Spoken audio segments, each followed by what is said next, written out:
I'm Danny, and this is the Scream Princess podcast. Welcome to another episode of the Scream Princess podcast, and I'm here today with Lauren Jane Barnett, who is a horror author, writer, actress, and fellow podcast host. How are you doing today? I'm good. Thank you. What a great introduction. I feel very important in a way I really shouldn't. You should, you should. Oh, you're so sweet. But yeah, no, it's crazy, isn't it? Because we met, I was thinking about this because we met obviously through Tony and my book had come out, but I hadn't done any of the screenwriting stuff. And then now I've done like screenwriting and I've got the podcast and you've been on my podcast. It's Yes. crazy. Yeah, I think I'd met you very briefly before you asked me to go on your podcast. We didn't really know each other very well then, but obviously we've done a million things since then. Yeah. But No, I think it would have been on Alex's set or something like that. But was yeah, it was it? really fast. And Yeah, I it was must like, have been. I'm No, sure did we you not found meet this, at but I was like, Dark women in Fest? horror. I think we met at Dark Fest. Ah, that makes sense. I There we think it was go. Yeah. Dark Fest. So actually got a confession to make, and you're probably with me on this because you know when you don't have like Monday to Friday 9 to 5, and you just don't know what day it was. Like I could have sworn that we were doing this on Saturday, and like Saturday could be any day to me. I don't know. And I literally, so I've got this written down. So at 10:20 today, you messaged me saying, have you got a link for today? And I obviously read it at 10:23 and texted you straight back. And I was like, I'll send you one just before. At this point, I've been up since 6 o'clock in the morning because the cats wake me up. But I like have a bath and then I play games on my phone. And then I'd gotten out of the bath and I was like, I'm wrapped in a towel and I've got a towel on my hair's still wet. And I was playing June's Journey, which is a really fun game on your phone. And then I was like, oh, I've got like half an hour to get ready. Oh no. Because You look my plan, great. thank you, my plan today, I was literally going to pop out to Lidl, do a little bit of food shopping, and then I was going to come home and I've got some editing to do this afternoon. But I was like, I can squeeze a podcast in. I thank my years of like modeling and working on TV and having to get my makeup and stuff done every day because I can do it at like super speed. So it was good. I had minutes to spare actually. I had time and I've made a cup of tea and I even had a yogurt for breakfast. Oh, perfect. That's good. I'm impressed, honestly, because like even doing like just a little bit, I take forever because I'm always like messing it up. So I need to practice more. You know what I haven't done though? I've not got eyelashes on. So I haven't added eyelashes today, but I feel like I can manage without without lashes today. No, well, it's the eyeliner, isn't it? When you're on video, the eyeliner makes such a big difference as opposed to the lashes, or I at least don't for feel like I'm me if I don't have the eyeliner. And me. do you know what? Like some days, and this is how I can work out whether I'm going to have a good day or a bad day. I call them good eyeliner days or bad eyeliner days. So if my eyeliner goes right, I'm like, cool, today's going to go really well. And today actually went fine. But other days, and you do a little bit and the other one looks odd and you add and you add and you add, and then you end up with like, it's crazy Cleopatra eyes. I've got like a thing of you probably do as well, a thing of Q-tips like right near my to constantly like fixing and adjusting. I'm no, I don't anymore. I like now I still have the days where it goes wrong, and when it goes really wrong, I literally I start again. I'm like all the makeup's coming off, and I'm in a bad mood for the day then. That happens to me when I'm doing for like a big event. If the eyeliner goes wrong for a big event, I'm like, I'm just gonna be ugly. It's all gonna Yeah, go I'm wrong. not going. I've had a day before where my eye just kept watering, just one of them, and my eyeliner wouldn't stay, and I was only going on a hike, and I was in such a bad mood. I was with my friend Cheryl, and she was probably like, "What are you going hiking? Just take your makeup off." And I was like, "No, because there'll be selfies." So it must have been in the winter, because in the summer, when I've got a bit of a tan, I get freckles, and I don't mind having no makeup on. I'm happy to hike with no makeup on. But so this, I reckon this is a winter when I was like, well, my hair's going to be up anyway, and I need something going on. Nah, I know what you mean. Even like just a little bit of something when you go out, it's like a little bit of a shield, a little protection against the world. Yeah. No. So I've got a kitten at the moment trying to climb a shelf. Midnight. Oh, Come down. I love that his name's Midnight. That's so Well, cute. so when I was little, when we first lived in England, my next door neighbours, they had a cat called Midnight, and they were basically like my surrogate grandparents because my grandparents were living in Canada or up here actually in the northeast at the time, and I was in Norfolk. And I used to go to their house. Did you hear that? Yeah. I used to go to their house every day. And I loved their cat. And I was never really allowed pets when I was little. So Midnight was like my little best friend. I was an only child, so my best friend was a cat called Midnight. And I always wanted like he obviously he died a long time ago. So I just wanted a little cat named after him. And I was only going to get one kitten, and then we ended up with the two, which is great because they entertain each other. But right now he's just on a one-man mission to ruin our studio.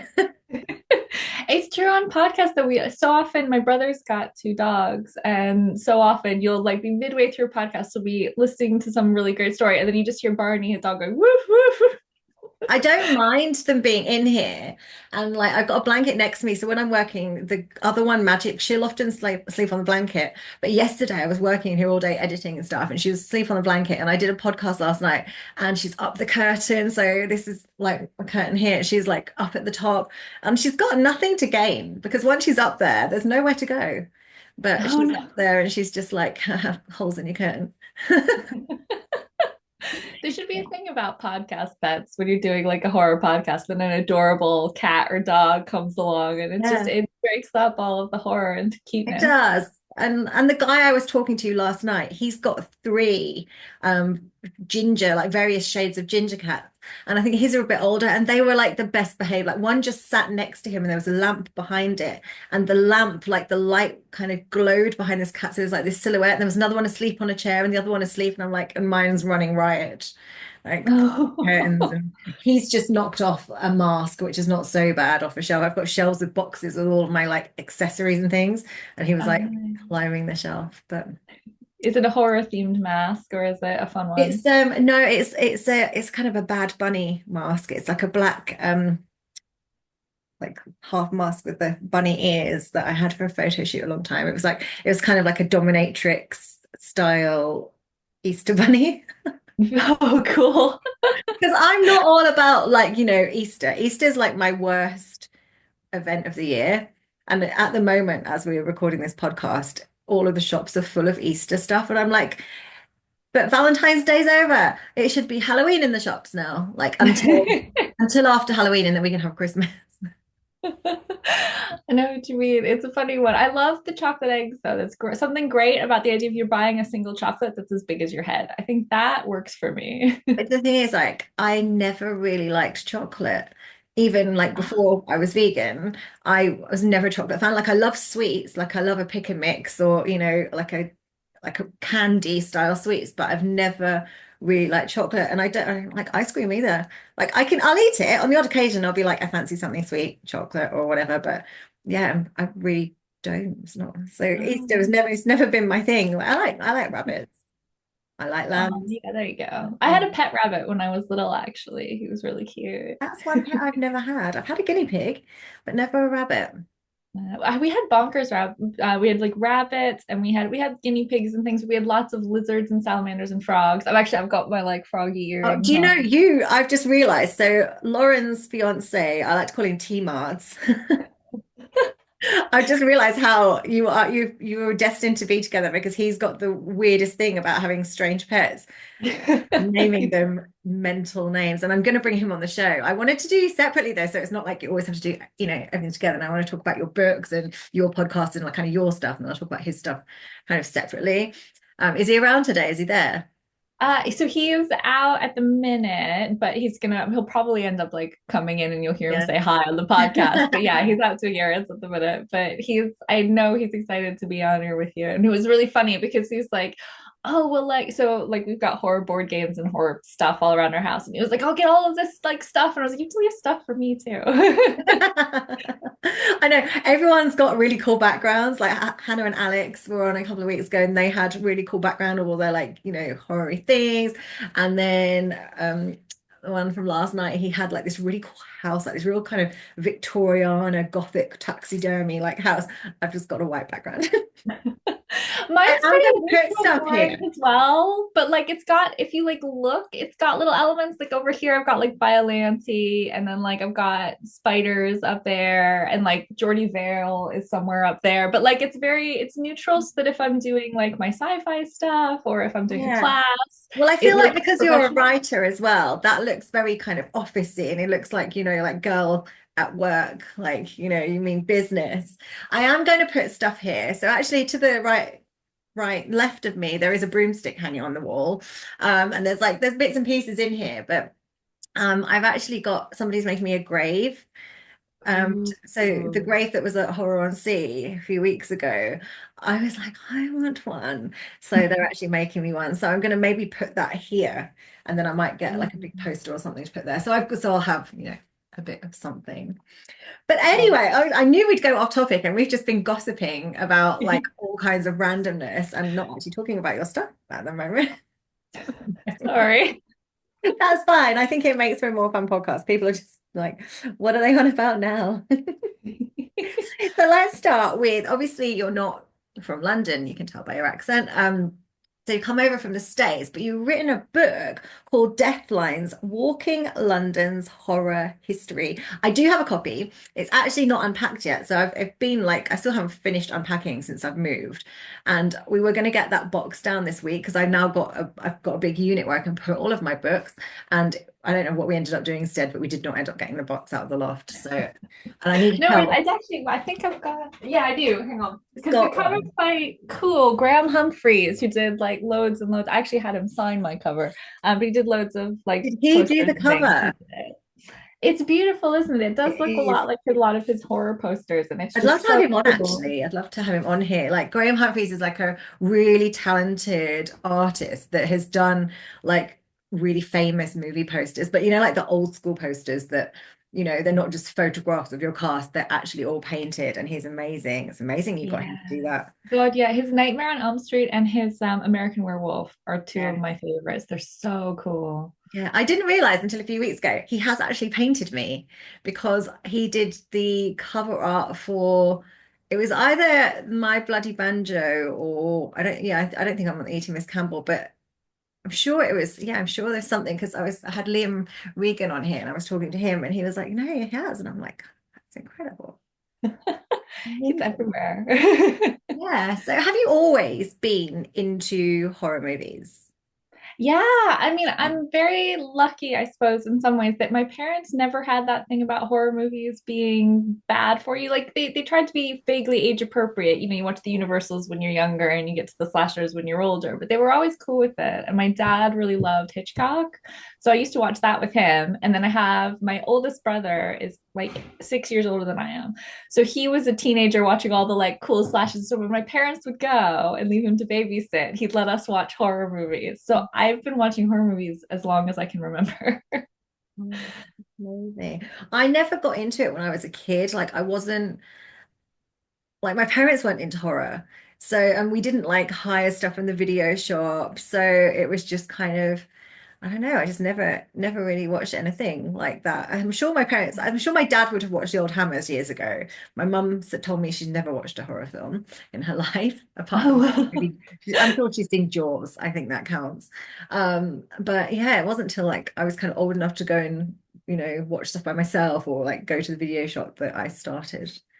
it So was definitely like our house loved movies. We watched everything, but it was definitely a bigger one. Like, because I think, especially having teenage brothers at the time when I was little, they were always watching something horror. Even if it wasn't like a movie, there were in the 90s, there were all these great like horror TV shows, like Tales from the Crypts. mm, And we had in the US, it was reruns of Hammer House of Horror with Are You Afraid of the Dark? So even if you weren't watching like horror movies, somebody inevitably had on the horror TV shows, and I used to love those because I was always looking for the twist in the film. Like how a lot of the old horror movies, there's something like you think this person's the bad guy, but it turns out that the person they're seducing is actually a vampire, and so they kill yeah, them. it's like the recipe, isn't it? Like there has to be a twist. I still feel like generally, because otherwise people would know what's happening. There'd be no point for the movie. It'd be like, well, I know what happens, so I can turn off now. So It's true. That's very much how I write as well. I had I remember I had this great review for one of my earliest stories. It was called The Exhibition. And I remember one of the reviewers would be like, because I always write these like twisty, funny endings. And the reviewer said something along the lines of, I can't believe you left me hanging like that, my dear author. How dare you? They gave me like 5 stars, but they were like, what did you do to me? And I love that. That's what you want, though. I want to not know until the end. Like, I've got books by authors, and it's like I've worked it out, and it's like I still love the story and I'll still persevere, but it's like I wish I hadn't worked it out. Like, I don't, I don't want to know until the kind of finale. Yeah, that was actually when I was writing Occam's Dream, which is the sci-fi novel that's coming out. That was one of the things I kept giving to beta readers. And I was like, tell me if you figure out what happens when you figure it out, like what page number, so I can fix it. Because you want to keep people intrigued and guessing, but you also don't want it to be like silly. You don't want them to be going down nonsense routes to nowhere, but you want it to like really hold on, don't you? It's the best thing when you go to the end of a book and you're like, oh my God. The same with a movie as well. Like you don't want to know. I like a surprise. Yeah. It's less and less common now. I think because we're so used to it, we watch so many of them. It's harder to like not guess the ending And before it I find happens. it hard to actually find anything scary anymore. Mm. So I need a kind of jump scare or something really psychological with like a really good score to kind of get me in that like real fear mode. Because Yeah. otherwise I'm like, like I find things funny because they don't, and I don't know, I've just watched too much, I think, sometimes. I know what you mean. I watch, especially because, like, for Deathlines or for the book, another book I'm writing now, it's nonfiction. So you watch like literally hundreds of horror films to write it up. And at some point, you're just sort of like, oh, yeah, this is what's going to happen next. And you're like fighting to pay attention because, like, I need to know for Deathlines, it's like, I need to know where this location is. So I need to pay attention to if they say anything or give any clues. But your brain's going, yeah, so that one's going to die next and that one's going to die. The Deathlines is basically a book that you've written set in London, and it basically takes you on walking tours past locations that have been used in horror movies. And I feel like it's something that could only really be done somewhere like London, because obviously other countries, places, cities are so vast that, people would be walking like, hundreds of miles to get from, one point to another. But with London, Yeah. it's actually much smaller than people think. I think people think of London being a massive city.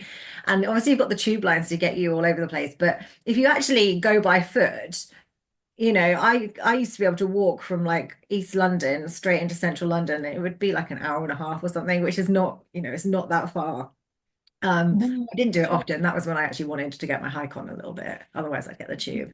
But like you obviously in one walking tour, you can cover quite a lot. Yeah, like you said, I love that about London. It's a different city as well because like it kind of has neighborhoods.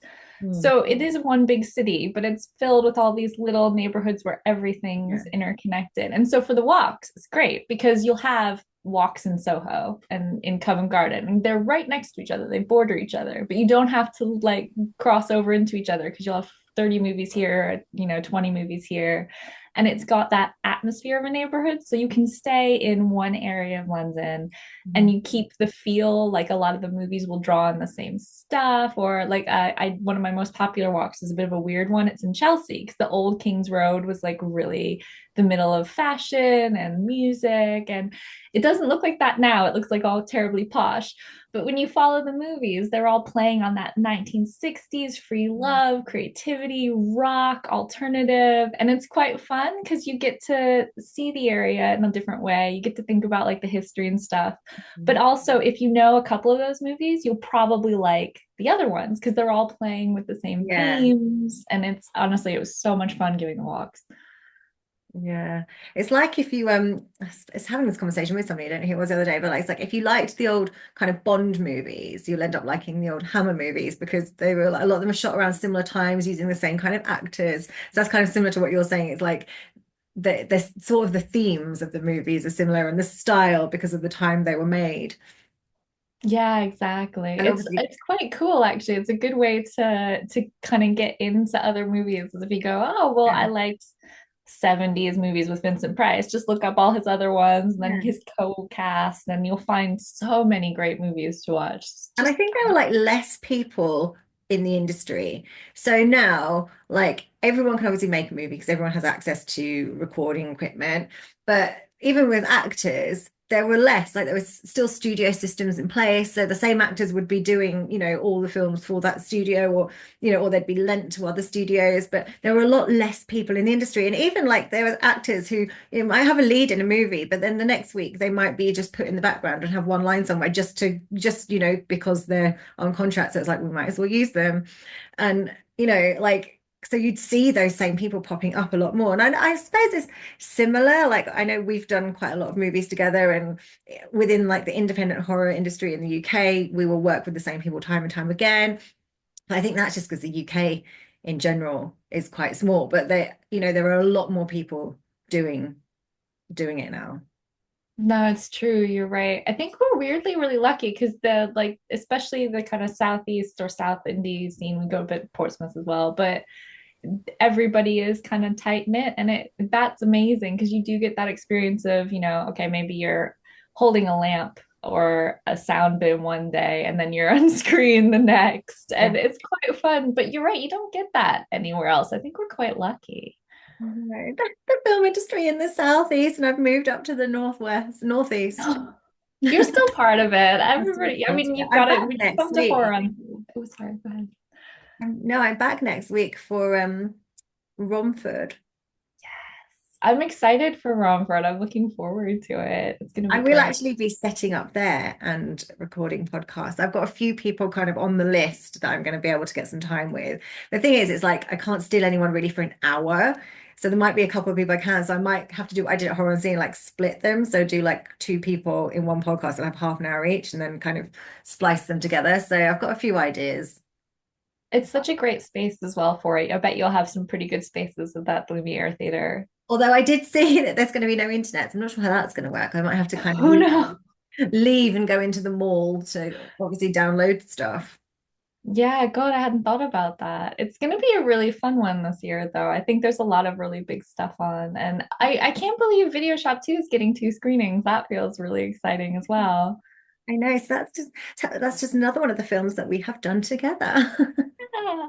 And It's you funny, we've actually done a wrote and lot of directed. films together, but I don't think I've like acted with you yet No, at we've all. never had a scene together yet. So we're both in Mosaic. We're in Mhm. Video Shop, Tales of Terror 2. Are you in Yep. one? Or are you just in No, I wasn't in two? one, just Mosaic and Video Shop 2. And then we're both in Witches of the Sands. Which is of the Sands, which actually I messaged your fiance yesterday because it popped up in my memories on my phone.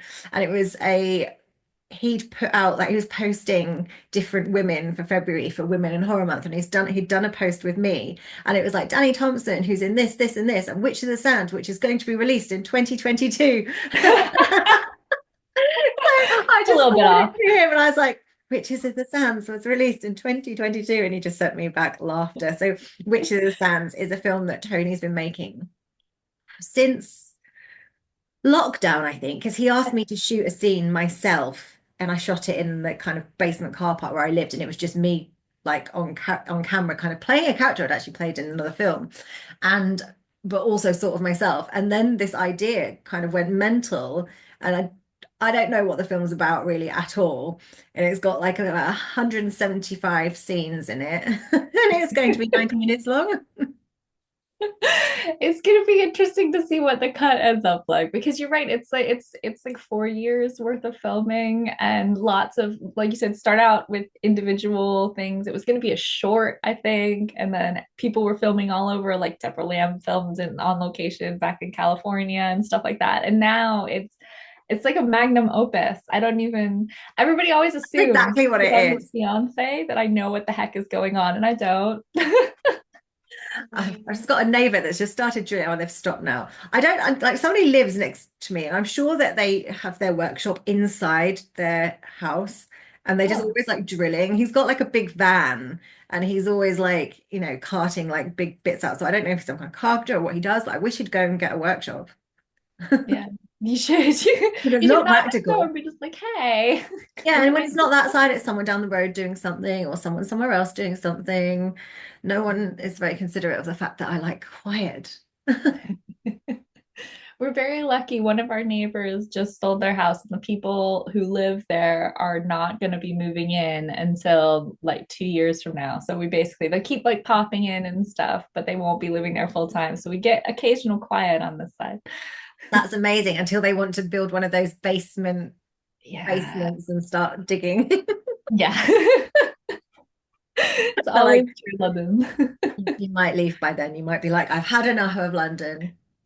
What do they say though? Tired of London, tired of life. And I don't think that's true because I don't think I necessarily tired of London. I think I just grew out of the things that I needed to do in London. Like whereas I was in London like partying a lot and stuff when I was younger. And then I was like, I don't do any of those things. And I wanted to be kind of where I could hike and where I could be outdoors. But I still love Yeah. going back. And now when I go back, I try and squeeze like things in, like which, a lot of the things that when you live there, you don't bother doing. Like Yeah. I've done most of the stuff I needed to do, but I like when I go No, it's now, I make a true. point of, you know, Yeah, it's funny you said that actually. The minute you said that, I was like, oh, I still haven't seen the Tim Burton exhibition, which you went to and told me that at yeah, Horror on Sea a month ago. yeah, you need to go. I don't know how long it's on for. It's incredible though. Like, and I think Tony will love it as well because of the art.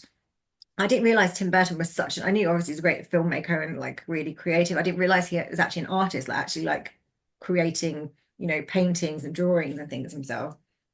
And Yeah, there's it's so amazing. much of it. And I wish I'd taken Kyle, but he can come and he can't come to Romford either because he's stuck at work. So that's annoying. He was hoping he'd be able to get a few days off, but he's got like a case that you can't take days off when you're like booked in for something. So that's No. annoying because he's in Video Shop and Horoscopes, which are both screening at Romford.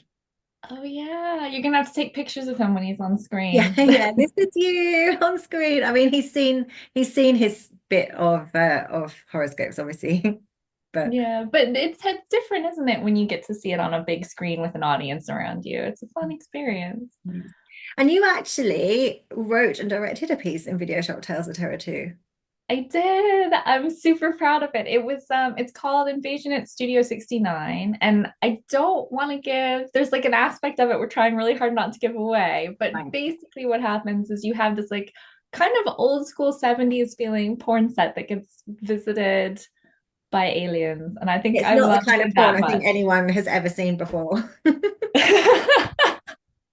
It was so much fun writing that actually because so obviously I usually write really scary, really creepy, atmospheric stuff, and it's the Alex whose idea it was who brought me on Mm. had wanted something more humorous and more funny, and so I like spent I don't know how long like pacing up and down the house trying to come up with porn puns.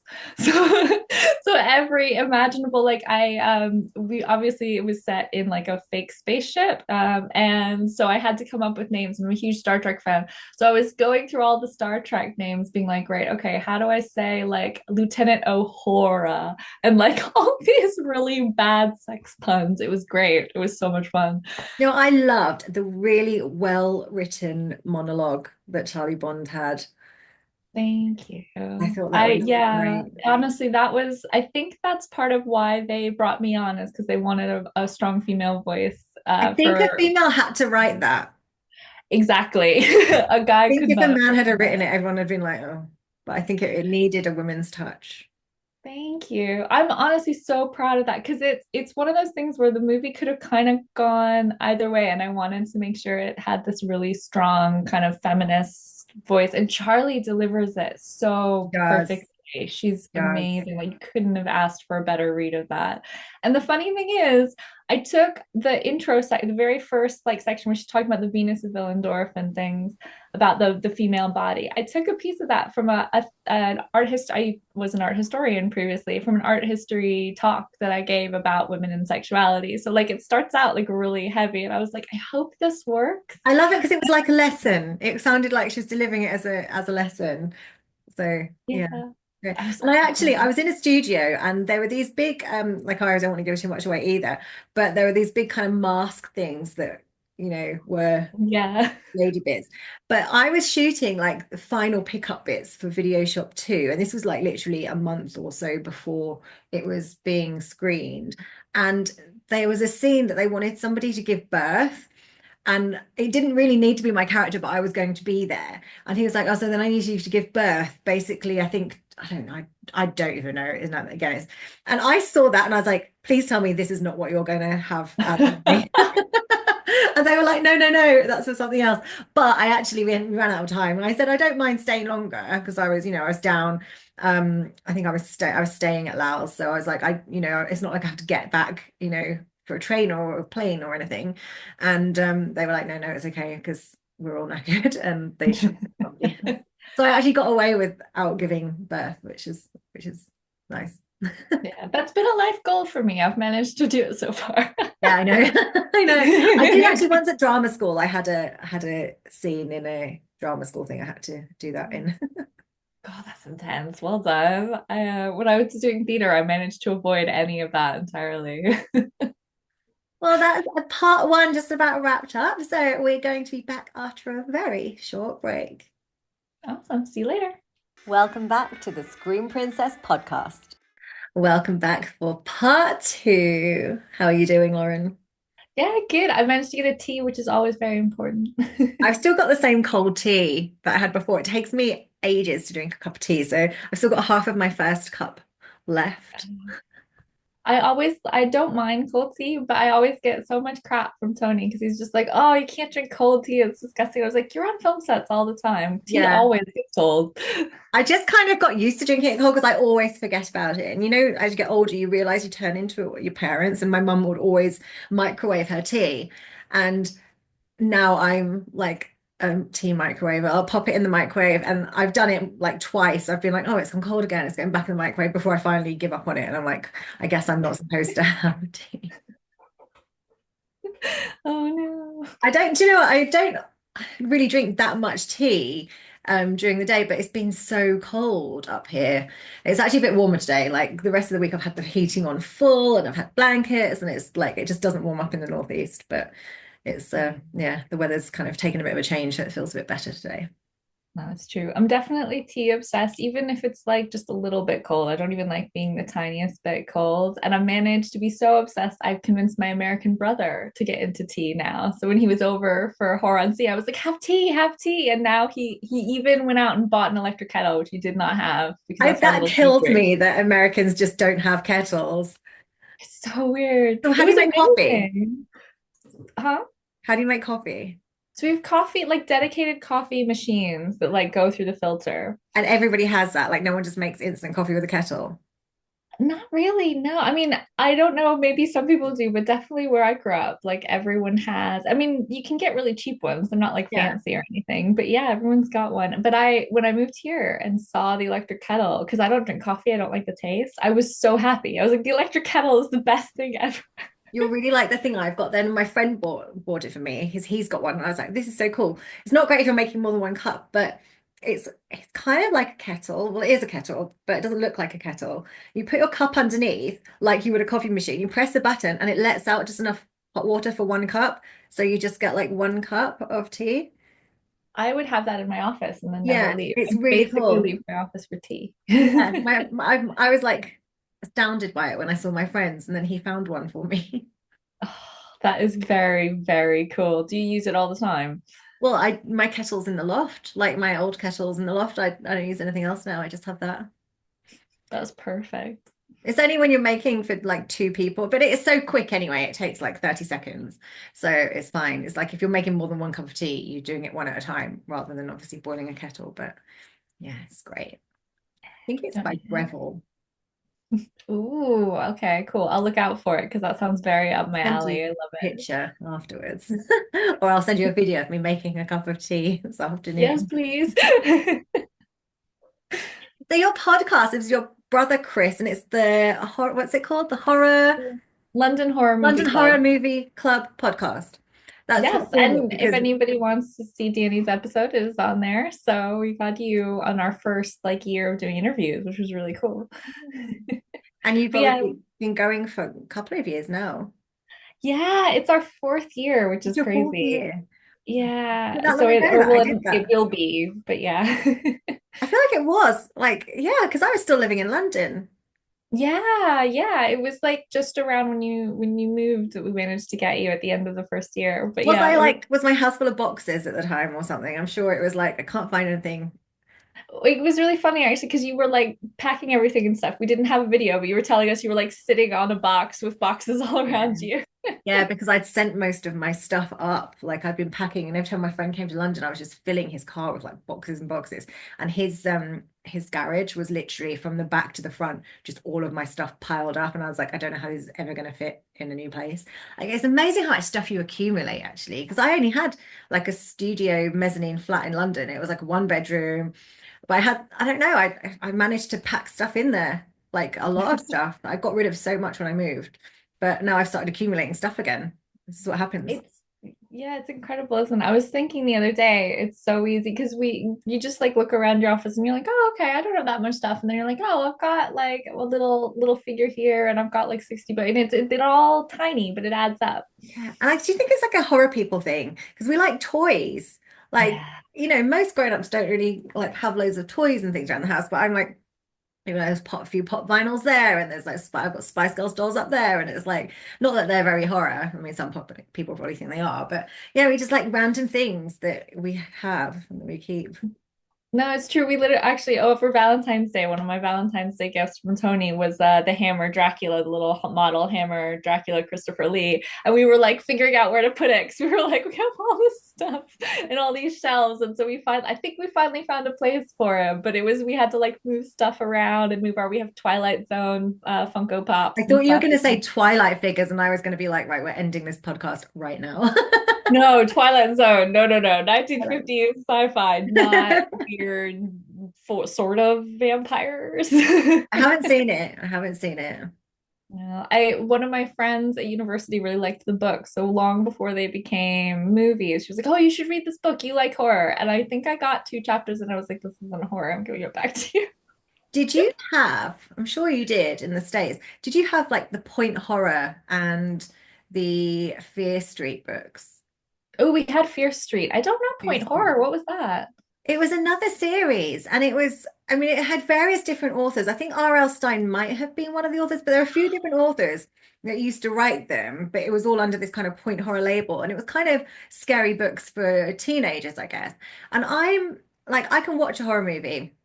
Um, Although I'm struggling a little bit at the moment. So we watched something the other night, and I'd seen it. So The Conjuring, I'd seen it before, and we put it on the other night, and I kept jumping. Like I'm really easy to make jump anyway, but I was like, I don't think I'd want to.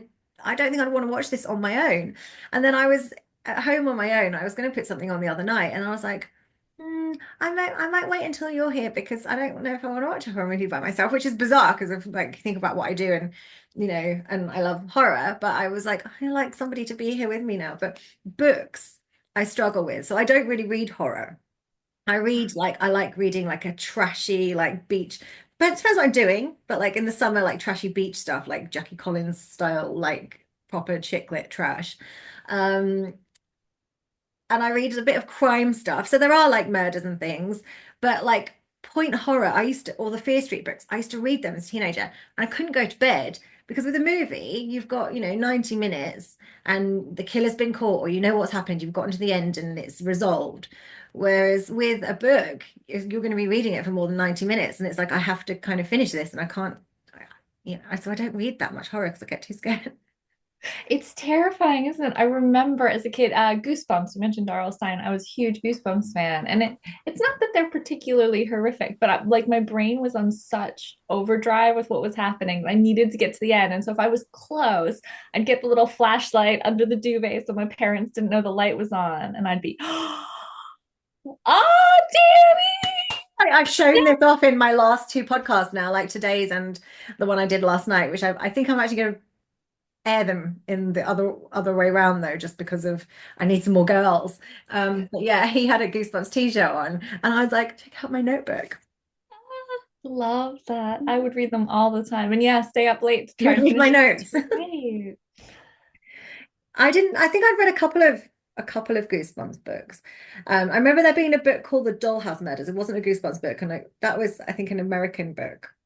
Oh, I cool. I don't think think it was I've over heard in of it Canada. weirdly. And I reread that over and over, and it was a doll's house that was like the same as the house, and the murders that were happening were like, the real people, and that was quite scary. So I read a bit of scary stuff, but Death Death Lines is not like it's not a scary book. it's a book of you going to location. Yeah, But it's what definitely about more the for like people who love going on walks or like to know where stuff's filmed or like old movies. It was really funny actually. The walks, the WI, the Women's Institute, I used to do walks for them. So like that's how unscary it is like lovely 60-year-old retired women who are like, oh, wasn't Vincent Price cute? But I could never watch his movies, would go on the walks and be like, oh, that's cool. I Yeah. love that you did that. It was so much fun, honestly. They were great. And it was great because you'd get them like all excited about because I describe a little bit about why they use each of the locations. And so you get a bit of plot. And they'd get really excited about something. Like you'd be like, oh, they really wanted to try and use like Carnaby Street for this cool bit. And they'd be like, oh, I remember that. I want to watch that movie. What was the name of it? And I was like, okay, it's a little scary. And they're like, I'll do it. I'll try. It'll be great. Do you know, I bet it's great though, because then those ladies would be the age if they remember Carnaby Street being in its heyday. And like the King's Road Exactly. being, like you said, like this kind of center for like the mods and I know like Mary Quant had a shop on King's Road, didn't she? Yeah, it was really cool actually. One of the WI walks I gave, we passed by, it's not one of the stops, but we passed by the Mary Quant shop. So I always like point out where it used to be. And she was like, I had one of my first jobs there. And I was like, oh my God, I have to take you out for tea afterwards. That's Is it so not cool. there now? 'Cause I feel like there was still a shop when I first moved to London, but that was like 17, 18 years ago now. I'm sure there was still a shop. Could be It's wrong though. sadly a Joe and the Juice now. So it's a store, but not selling clothes, That's which not is as fun though, is it? disappointing. No. But you got there's a Vivian Westwood store still like way, way in the World's End section Mm. if you're willing to walk the Is extra, which Ad Hoc still there? I used to love Ad Hoc on the King's Road. yes, and Is it's it still there? awesome. It's just a It shop is. full of random costumey bits and fun, and the floor was always covered in glitter, and it was like encrusted into the lino. So it was just like, I love this shop. It I'm was glad that still amazing. exists. I wonder how long that's been there.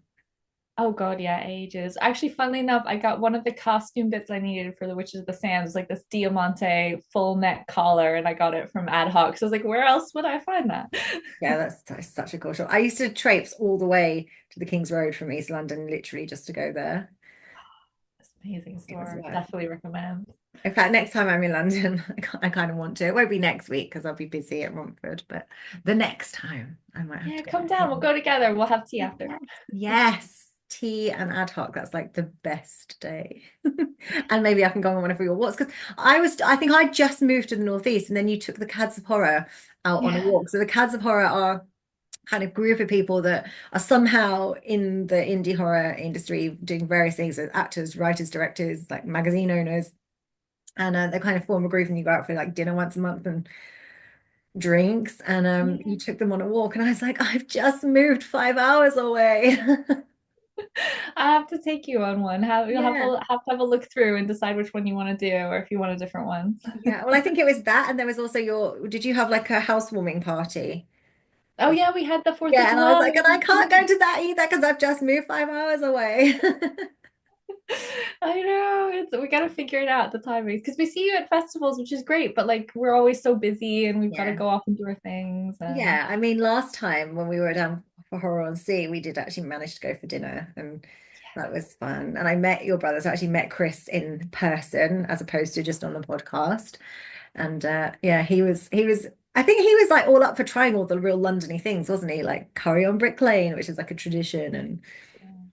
He loves London and he was so I think he was really excited as well because we've been doing the podcast like I said for a few years and he's met all these people just online really briefly and then he'll hear about them and I'll be like oh I saw Sam or whatever the other day but he actually got getting to see everyone and like hang out with them. I think he had the best time. Everyone was so oh, much fun. good. That's so good.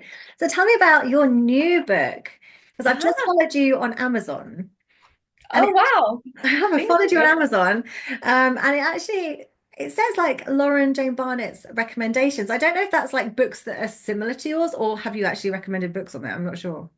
Yeah, so they let us like recommend other authors and things. Mm. So it's not necessarily books that I've like been reading recently, but it's books that I've liked and thought of recommending. Okay, that's cool. So I It's will cool. actually look at that because I was like, when you do look at an author, it does kind of bring up other stuff that may be similar or whatever.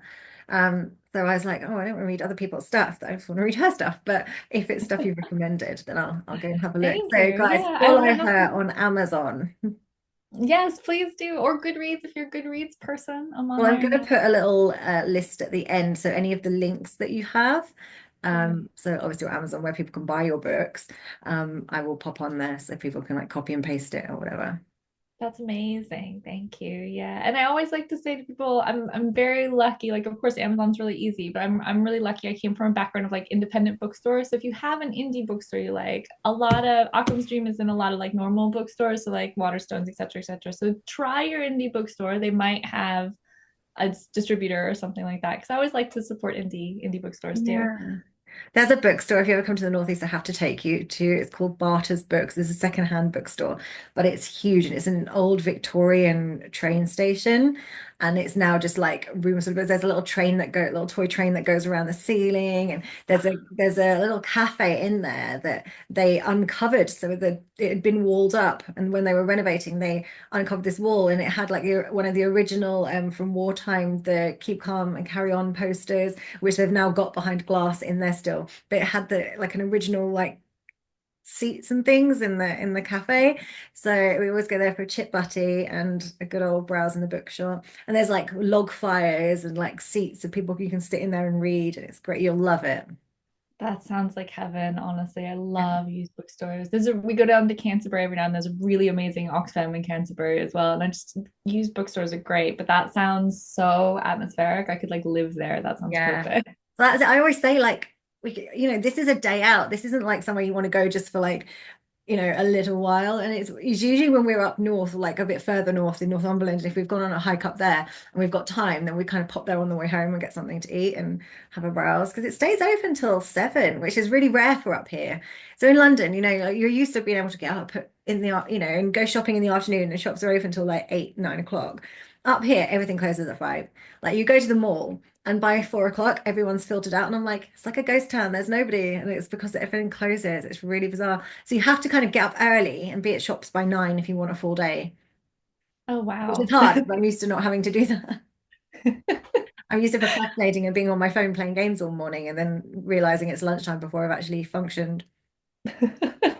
That's quite good though, easing into the day. We wake up like crazy early. I think it's like around 6 a.m. every day, and then it started, I and do now because of the cat, but then I feed her and then I go back to bed and then I stay in bed for a while. But I need to get my momentum back. I feel like I haven't kind of got my gym momentum back since I left London. And it's like because it's cold and it's dark at the moment in the morning, I'm just like, I don't want to go. that's the thing. In the winter, it's just not the same. In the summer and spring, I'm like, Yeah. no problem. Now I'm like, oh Yeah, wow, maybe my momentum will come back in the summer and then I'll have to keep hold of it for the winter. Maybe that's what totally. needs to happen. So when's the new book released? So it's coming out actually on Tuesday, so the 25th of February. I got my author's copy, so I can show it looks like this, which is very exciting. But yeah, it should be you can pre-order it wherever you want, but it should be actually getting sent out on the 25th of February. And then I've got a book launch event, which is crazy, on the 1st of March, which is in the middle of Romford. So I'm gonna be like Romford Friday, book launch Saturday, Romford Sunday. Oh, where's the book launch?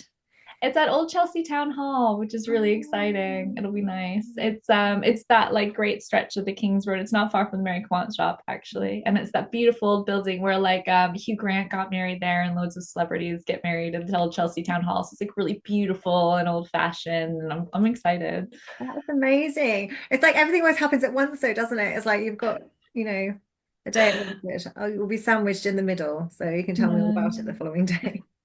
Well, my publisher said, "Oh, we'll do the book launch party the Saturday after the book came out," and I was like, "Okay, okay, okay." And then at some point, it hit me that it was in the middle of Romford, and I was like, Yeah. "Oh man, you got to be kidding me!"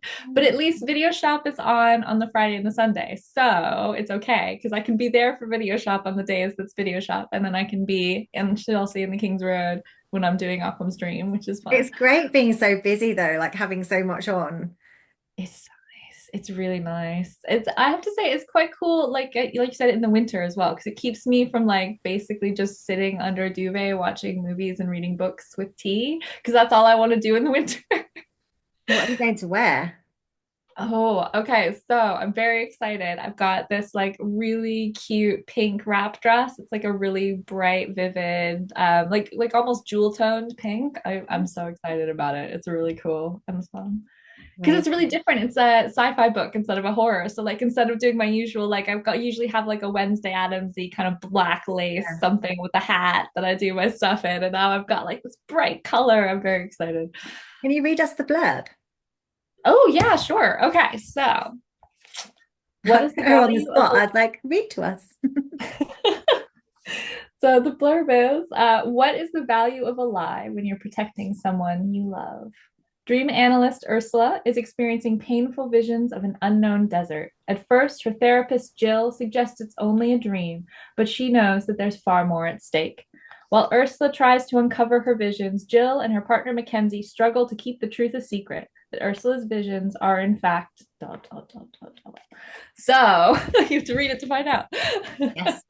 Yeah. So, like she said, you can pre-order your copies. It's out. I mean, actually, by the time this is out, it will be released. So you'll be able to get your copy straight away. So pop onto Amazon or wherever, look in your local bookstores, and you should hopefully be able to find yourself a copy. I'm definitely going to be ordering one. I'm excited. Oh, thank you. Yeah, I'm excited. It's honestly, it's been getting nice advanced reviews as well. So if you're curious about whether you'd like it or not, pop on to like Goodreads or Amazon or the Collective Ink is the publisher. They've got like my little reviews. I'm loving that so far. Two different people have compared it to Black Mirror episodes. Oh, can you It's imagine like if the you end up best. writing one of those for the new series, the next series? That would be cool. Oh, that would be amazing, wouldn't it? I love that though, because Black Mirror has that like we were saying with the TV shows we grew up with. It's got that little like slight twist on reality and it's a little bit dubious and you're not sure what's going on. And I love that. I haven't watched all of them. I watched like the first season and maybe some of the second, but it's like each episode's different as well. So a bit in a kind of Tales from the Crypt style way. If one of them's not for you, the next one might be. So it's not like you have to persevere with something that you're not sure about. It's like everyone's different. So you might find Yeah, something that you like. definitely. We've I just love been that. watching what's the other? Not Tales from the Crypt. What's the other one that's similar? Creep Show? Creep Show. So I've just been watching that, but I'm really bad at staying awake when it's like when I'm in the house and it's dark and I'm comfortable and I've got a blanket on and I'm like snuggled up and then I'm just asleep. So he's watched them without me. So I need to catch up over the next few nights I'm home alone. I quite like Creep Show for that same thing. They're always a little bit like horror but they go in lots of different Yeah. directions, which is really Yeah, they're fun. fun and they've got a real kind of retro vibe. So I love that. That's one of the things I love about Video Shop as well. It's all that stuff we grew up with. It's that like old school anthologies yeah. in the video store. I know you said you didn't do that as much when you were little, but it's very cool. I didn't, but I remember the 80s because I was there. But for some of it, I was there. Some of it I wasn't born, but for some of it, I was there.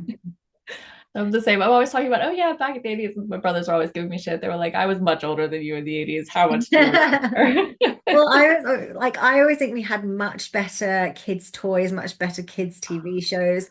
So I'm glad. Like the 90s was also good for like stuff like that. But I feel like now there's nothing like if I was a kid now, I don't think I'd want to watch TV or No, it's true. We had such good stuff. And you always had things that were something for everyone. So, like, you had all sorts of weird, we had cartoons in every direction. You had like the girl band cartoon, and you had yeah, and the action. holograms. Yes, I loved it.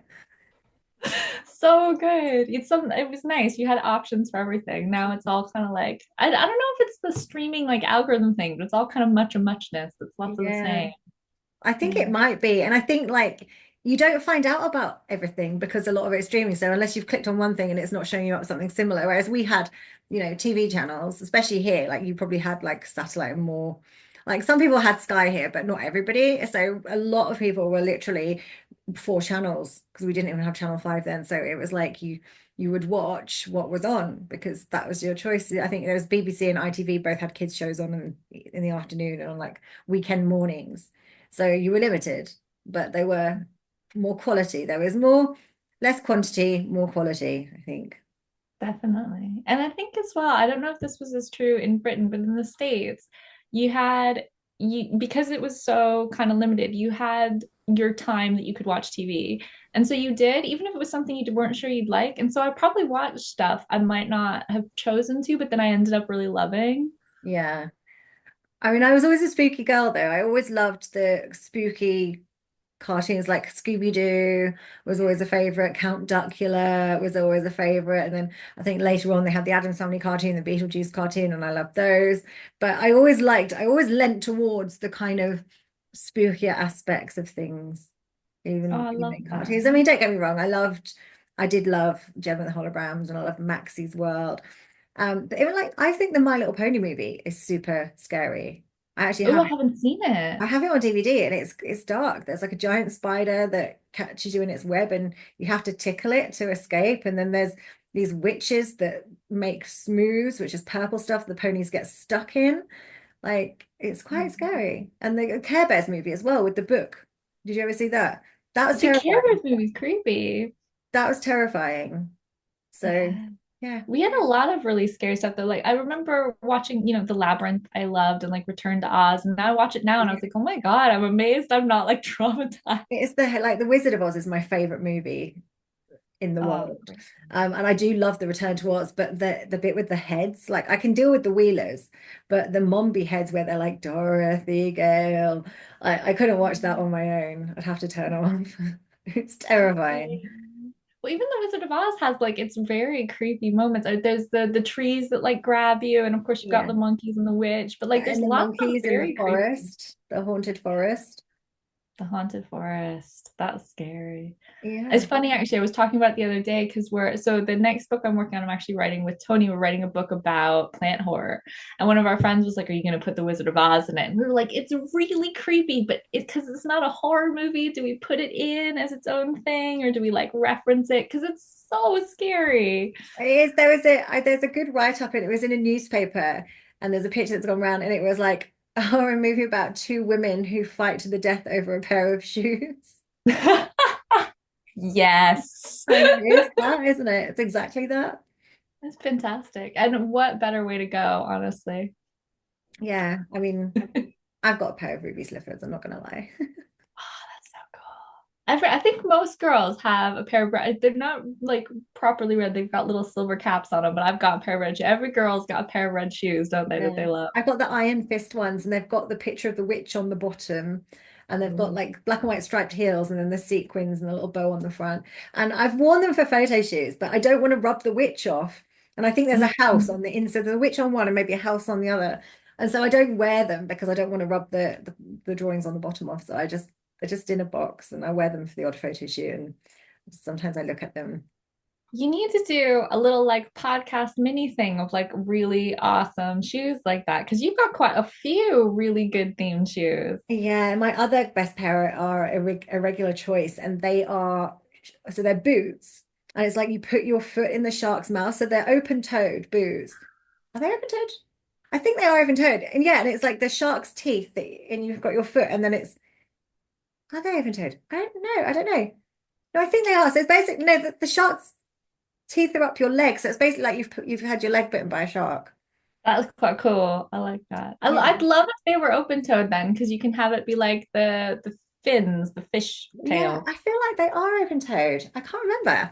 I mean, I've literally never worn them. They are definitely open-toed, but I've never worn them. I bought them. I really wanted them, and then I thought, well, I'm never going to wear these. And then they were in the sale, and I was like, well, I have to buy them then. Exactly. I must That's have why you them. get horror themed And shoes. they've lived in the box. I don't know where I'd wear them. I feel like I need to do a shark movie so that I can wear them to the premiere. There you go. So There you I go. need I What need to you're go. gonna need to do next is like a horoscope shark because you've done like Lotus or not Lotus, Well, I think Locust. horoscopes is And finished now. So oh yeah, and I don't think there's anywhere there is a shark. no, I'm sure the Chinese horoscopes, was there fish? I don't know if anyone had fish. I don't know if there is fish, but I don't think there are. We need a horoscope with fish in it because I can't. I mean, okay, the regular one Pisces, has Pisces. Pisces, and that could have been a shark movie. It would cost a lot to get a shark, though. I don't know how you do that. You just Yeah, that's the need Indian it. shark scene. Just a fin. Yeah, just a someone swimming along with a fin in the water. You can't see them, maybe. I don't know. There you But I do love Jaws. It's a great go. film. Jaws is amazing. One of I our think really good friends, Dan, he's got his bathroom themed in Jaws stuff, and it's awesome because he's got like the beach poster and he's got the like curtain, but he's also got all these like little bits that you that's then are like, really oh my gosh, cool. that's the boat. That's really cool. I feel like if I had like a house with like multiple bathrooms, then that would be one. Actually, I saw on Facebook someone's got like a shower and it's like a giant shark and you're showering inside the shark's mouth. That is really And cool. that's extreme though. That's a bit extreme. It's And quite somebody else has fun. like tiled their bathroom with the Jaws poster, like but in tiles. That's also very Wow. cool. That's amazing. We have our downstairs basement it has like this little like alcove old coal shed that was turned into a bathroom. We're like, what do we do with this? And we put up the substance poster on it, and we're like, oh my God, this is so cool because it's all white. And so like Right. we're turning it into a substance themed I bathroom. haven't seen it yet. You have to come see when you come and you do ad hoc and you come see the house, have No, some no, I tea. didn't mean the house. I meant substance, but I also haven't seen the house. Oh, I think you know what? I think you'd like it. It like gets really bonkers towards the end, but it's so beautifully shot. And I think as an actress, I think you'd appreciate a lot of the stuff as well as like the general beauty thing and the issues with that. It's quite cool. It's got a lot of layers to it. It's like a funny one because it's on the one hand it's about beauty, but then on the other hand it's about beauty in an industry where everyone's like insanely beautiful. So as an average woman, you're just like, but as a movie star, maybe you'll like resonate in different levels.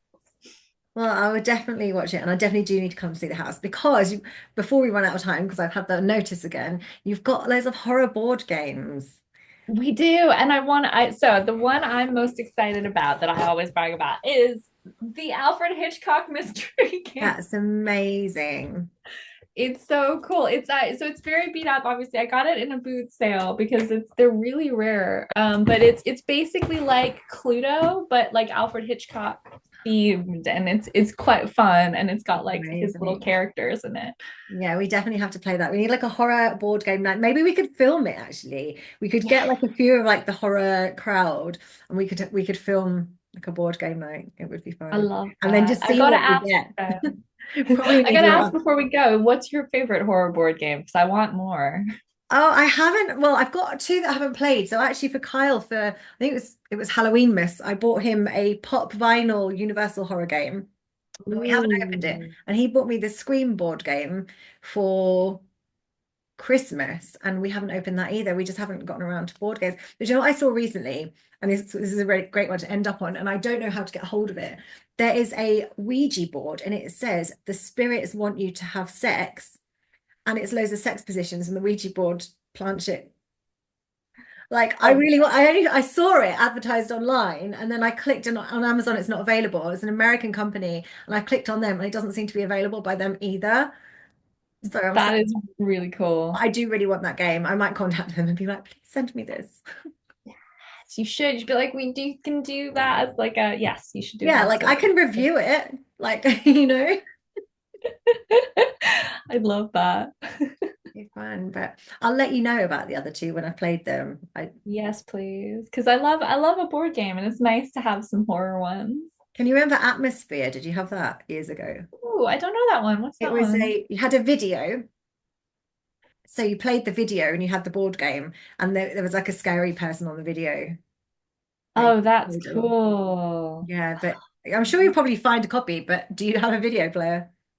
Oh, that's a good point. We have loads of VHSs because we collect the covers, but I don't think we actually have a video Yeah, player. there you go. There you Well, go. thank you so much for coming on. I feel like I could literally talk to you for ages, so we'll have to bring you back at a later date.